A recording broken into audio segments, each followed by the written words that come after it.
16 лидеров иностранных террористических групп провели тайную встречу с Талибан в Кабуле.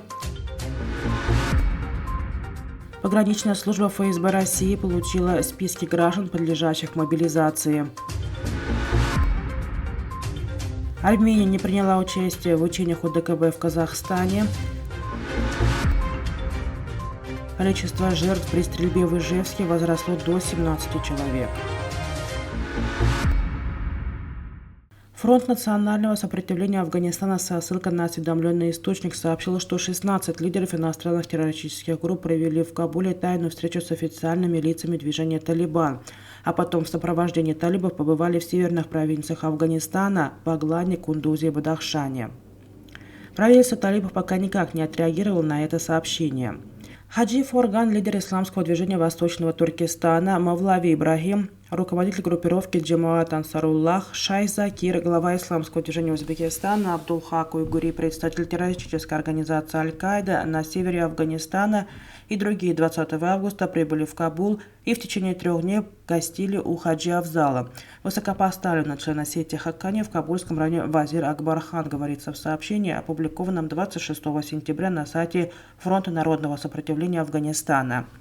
По данным источника, лидеры иностранных террористических групп провели тайную встречу с главой МВД в правительстве талибов Сираджиддином Хаккани, с которым обсудили планы создания мощной сети иностранных боевиков на севере Афганистана и пришли к соглашению, что в течение ближайших 6 месяцев около 50% иностранных боевиков будут готовы к отправке в страны Центральной Азии.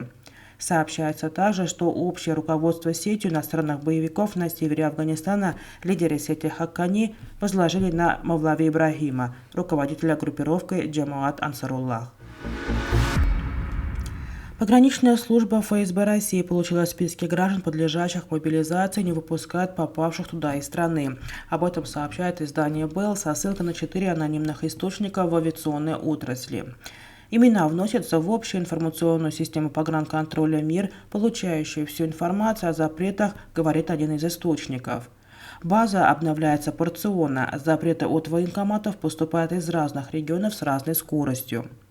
Источник в одном из московских аэропортов рассказал журналистам, что в его аэропорту за прошедшие сутки не прошли границу 20 мужчин призывного возраста. Источник в другом аэропорту сказал, что первые запреты на основании распоряжения военкоматов стали поступать в ночь с пятницы на субботу. В воскресенье их стало больше.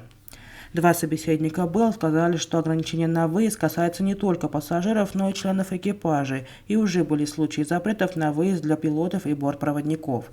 В социальных сетях распространяются сообщения о том, что пограничники не выпускают некоторых граждан и на наземных переходах. В понедельник пресс-служба Тюменского аэропорта Рощино подтвердила, что аэропорт получил списки из военкоматов и ограничил вылет из России для тех, кто подлежит мобилизации. Частичная мобилизация была объявлена в России 21 сентября президентом Владимиром Путиным. Утверждается, что в армию будет отправлен до 300 тысяч человек из армейского резерва.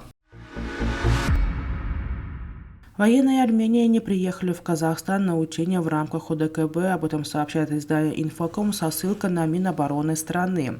Принимая во внимание сложившуюся в результате осуществленной Азербайджаном агрессии ситуацию на армяно-азербайджанской границе, Министерство обороны Республики Армения, исходя из поставленных перед ВС Республики Армения задач, приняло решение воздержаться от участия подразделения ВС Республики Армения в проводимых в Казахстане в рамках ОДКБ учениях, говорится в ответе Министерства обороны Армении на вопрос издания.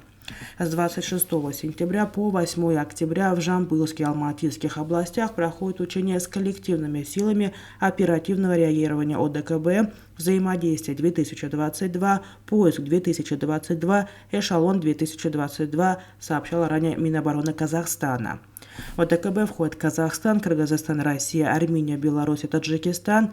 Ранее секретарь Совета безопасности Армении Армен Григорян выразил разочарование реакции ОДКБ на конфликт с Азербайджаном. В Ереване митингующие выступили за выход страны из ОДКБ. При стрельбе в Ижевской школе погибли 17 человек, сообщили власти Удмуртии со ссылкой на региональное управление Следственного комитета России. Незадолго до этого сообщалось, что 3 раненых детей находятся в критическом состоянии. Ранее было известно о 15 погибших, из них 11 детей, 3 учителей и охранник. В Удмуртии объявлен траур до 29 сентября. Глава Минпросвещения Сергей Кравцов обещал, что в ближайшее время в российских школах пройдут тренировки по комплексной безопасности. Главврач Республиканской больницы номер 1 Александр Шаклейн сообщил, что из 16 детей, госпитализированных с ранениями, 9 находятся в реанимации. Стрельба в школе номер 88 в Ижевске произошла утром 26 сентября. Нападавший проник в здание, убил 2 охранников, после чего открыл огонь по учителям и школьникам. Затем покончил с собой. Нападавший оказался местный житель, выпускник этой школы Артем Казанцев, 88 года рождения, сообщил Следственный комитет. При нем нашли 2 травматических пистолета, переделанных под стрельбу боевыми патронами. Он находился на учете в психодеврологическом диспансере с диагнозом шизофрения более 10 лет. Следственный комитет также проверит, был ли он приверженцем неофашистских взглядов и нацистской идеологии.